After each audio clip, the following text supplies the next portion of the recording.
जी, आज का हमारा टॉपिक है कोवलेंट बॉन्ड। तो कोवलेंट बॉन्ड को हम स्टडी करने से पहले हम इसके वर्ड पर फोकस करते हैं। हमें यहाँ पर नज़र आ रहा है को एंड वैलेंट। को मीन टू और वैलेंट मीन हम वैलेंस। वैलेंस का मतलब होता है किसी भी एलिमेंट के बाहर वाला शेल, जहाँ पर इलेक्ट्रॉन्स जो हैं वो दूसरे एलिमेंट के साथ मिलकर पार्टिसिपेट करते हैं और बॉन्ड बनाने में पार्टिसिपेशन करते हैं। अब बॉन्ड में होता है कि दोनों एलिमेंट्स के दरमियान एक ब्रिज सा बनता है, जिसको हम इससे वन सिंगल लाइन से रिप्रेजेंट करते हैं। ठीक है, अब हम एग्जांपल ले लेते हैं हाइड्रोजन की। हाइड्रोजन जो होता है उसके आउटर मोस्ट शेल में एक इलेक्ट्रॉन होता है। इधर हम देखते हैं यहाँ पर इस बॉक्स के अंदर, यहाँ पर हाइड्रोजन में एक प्रोटॉन, एक इलेक्ट्रॉन और न्यूट्रॉन कोई नहीं होता। ठीक है, हाइड्रोजन का जो एटॉमिक स्ट्रक्चर होता है उस इस तरह होता है। एक हाइड्रोजन दूसरे हाइड्रोजन के साथ अब क्या करता है कि ये हाइड्रोजन जब दूसरे हाइड्रोजन के साथ मिलता है तो ये नहीं करेगा कि अपना इलेक्ट्रॉन जो पूरा दूसरे हाइड्रोजन को दे देगा, या ये वाला हाइड्रोजन अपने इलेक्ट्रॉन पूरा इसको दे देगा। कंप्लीटली शिफ्ट नहीं करेंगे। अब ये क्या करें, अगर इसने अपना इलेक्ट्रॉन पूरा इसको दे दिया तो यहाँ पर कोई इलेक्ट्रॉन नहीं रहेगा, खाली हो जाएगा फिर हाइड्रोजन। तो इसलिए क्या करेंगे, ये दोनों इलेक्ट्रॉन्स आपस में मिलकर, दोनों एलिमेंट हाइड्रोजन के आपस में मिलकर एक शेयरिंग करेंगे। अब ये वाला हाइड्रोजन पहले इसको देगा अपना इलेक्ट्रॉन, ये अपना ड्यूप्लेट कंप्लीट करेगा, फिर ये वाला इलेक्ट्रॉन इस पे जाएगा और ये अपना ड्यूप्लेट कंप्लीट करेगा। कुछ इस तरीके से डायग्राम बनेगी। पहले ये इधर जाएगा और ये इधर और ये इधर, और इस तरह से तकरीबन ये 8 की शक्ल जो है वो लेते हैं। दोनों इलेक्ट्रॉन इस तरह घूमेंगे, पहले इधर और फिर इधर, इस तरह।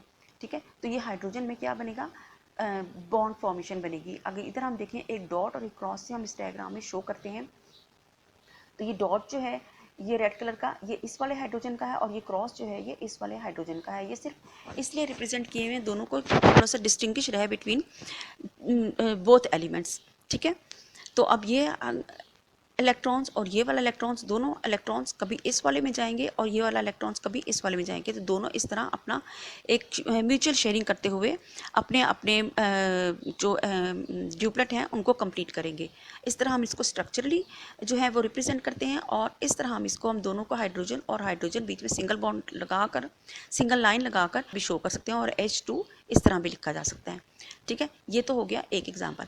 अगर हम बात करते हैं अगर हम दूसरी एग्जांपल लेते हैं, चलिए हम हाइड्रोजन और क्लोरीन की एग्जांपल ले लेते हैं। क्लोरीन का स्ट्रक्चर हम यहाँ पर देखते हैं, इसके अंदर प्रोटॉन 17, इलेक्ट्रॉन 17 और न्यूट्रॉन्स 18 होते हैं। ठीक है, तो इलेक्ट्रॉन्स और प्रोटॉन्स की जो तादाद होती है वो इक्वल होती है, दोनों इक्वल होते हैं। जितने प्रोटॉन्स होते हैं किसी भी एलिमेंट पे, जितने प्रोटॉन्स होंगे उतने ही उसके इलेक्ट्रॉन्स होंगे। तो यहाँ पर हमें पता चल गया कि इलेक्ट्रॉन्स जो हैं इसके 17 हैं। अब 17 इलेक्ट्रॉन्स हमने क्लोरीन में पहले अकोमोडेट करते हैं।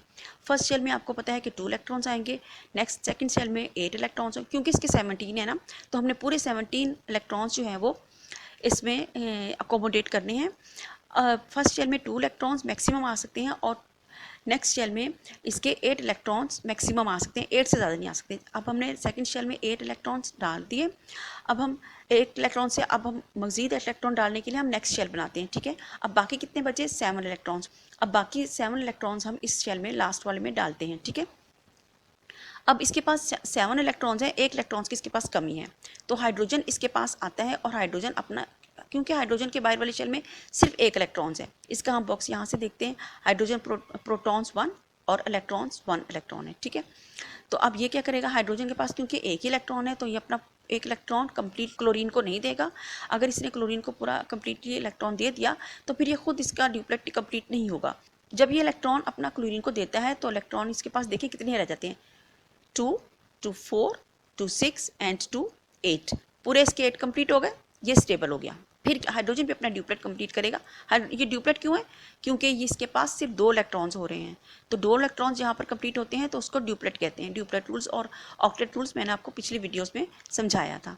ठीक है, अब यहाँ पर देखिए म्यूचुअल शेयरिंग हो रही है, ये इसको इलेक्ट्रॉन्स अपने दे रहा है, कभी ये इसको दे रहा है, ना ये इसको कंप्लीटली ट्रांसफर कर रहा है, ना इसको कंप्लीटली ट्रांसफर कर रहा है HCl के केस में। अब यहाँ पर देखते हैं हाइड्रोजन के केस में, दोबारा इसको ज़रा रिवाइज कर लेते हैं लेक्चर को, कि co mean two, valent mean valence, और बॉन्ड मीन ब्रिज। दोनों एलिमेंट्स के दरमियान जो ब्रिज होता है उसको कहते हैं। ठीक है, अब ये क्या है, हमारे पास हाइड्रोजन जो है वो दूसरे हाइड्रोजन के साथ मिलकर अपना नियरेस्ट नोबल गैस कॉन्फिगरेशंस को कंप्लीट करते हुए यहाँ पर म्यूचुअल शेयरिंग करेगा, अपना ड्यूप्लेट कंप्लीट करेगा, और इस तरह दोनों के दरमियान म्यूचुअल शेयरिंग होकर एक बॉन्ड जो है वो कोवलेंट बॉन्ड जो है वो इस्टेब्लिश होगा। इसी तरह HCl में भी होगा, अपने 7 इलेक्ट्रॉन्स को लेते हुए ये हाइड्रोजन के साथ बॉन्ड बनाएगा, इसका एक इलेक्ट्रॉन कभी अपने पास लेगा और कभी अपना इलेक्ट्रॉन हाइड्रोजन को देते हुए उसका ड्यूप्लेट कंप्लीट करेगा। तो इस तरह म्यूचुअल शेयरिंग के साथ दोनों के दरमियान में बॉन्ड फॉर्मेशन होगी।